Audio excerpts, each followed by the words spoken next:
اب وہ جو میں نے آپ کو بات بتائی یہ کس طریقے سے اچھائی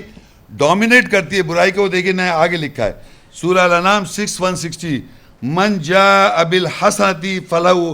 عشر امثالھا ومن جاء بالسیئۃ فلا یجزی الا مثلھا وہم لا یظلمون، اور جو کوئی اچھائی کے ساتھ آئے گا بس اس کے لیے اس کی مثل 10 اچھائیاں ہیں،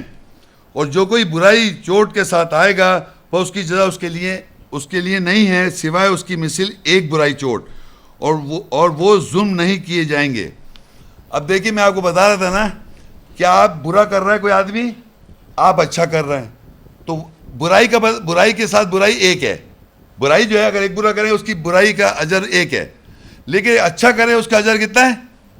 تو ایک برا کر رہا ہے، آپ اگر اس سے اچھا کریں تو آپ اس پہ کتنے حاوی ہو رہے ہیں؟ 9 سے۔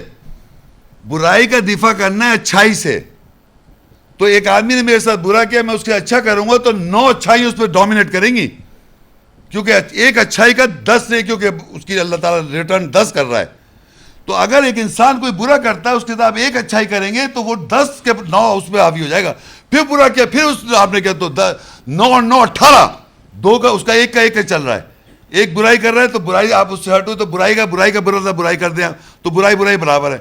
لیکن اگر آپ نے اس کو اچھائی کری تو اس پہ 9 حاوی، پھر اگر اس سے پھر تیسری برائی کی، پھر آپ نے اچھائی کی تو آپ ملٹیپلائی کرتے جائیں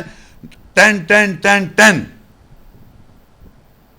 یہ ہے کہنا کہ ہمیں کرنے میں نیکی مل رہی ہے، پڑھنے سے نیکی نہیں مل رہی ہے۔ برا کر رہا ہے کوئی، اس کے اچھا کر رہے ہیں آپ ریٹرن، تو اس پہ آپ ڈومینیٹ کر رہے ہیں 9 اچھائیوں سے، 9 اچھائیوں سے ڈومینیٹ کر رہے ہیں آپ سمجھ میں کیا کہہ رہا ہوں؟ نہیں سمجھ میں آ رہا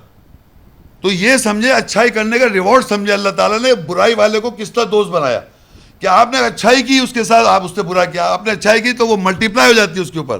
وہ بوجھ تلے ہو جاتا ہے اچھائی کے۔ تو اللہ کہہ رہا ہے وہ یہ جو ایک بہت ہی قسمت والا ہے اس کا ہے یہ کرنے کا طریقہ، اگر یہ سمجھ جائے آدمی کہ میرے ساتھ یہ برا کرے، میں اگر اچھائی ریٹرن میں کروں گا تو اس پہ 9 ٹائمز زیادہ اس پہ افیکٹ آئے گا۔ اور اللہ پہ یقین رکھیں نا، یہ سب اللہ نے یہ سارے رول لکھے ہوئے ہیں۔ تو میں آپ کو بتا رہا تھا کس طریقے سے کہ اچھائی دوسرے آدمی پہ ڈومینیٹ کرتی ہے اور کس طرح وہ قریبی اولیاء اور سرپرست اور دوست بن جاتا ہے۔ پریکٹس کر، ایمان آیتوں پہ ایمان لا کے آپ پریکٹس کر کے دیکھیں، آپ کو ریٹرن نظر آئے گا۔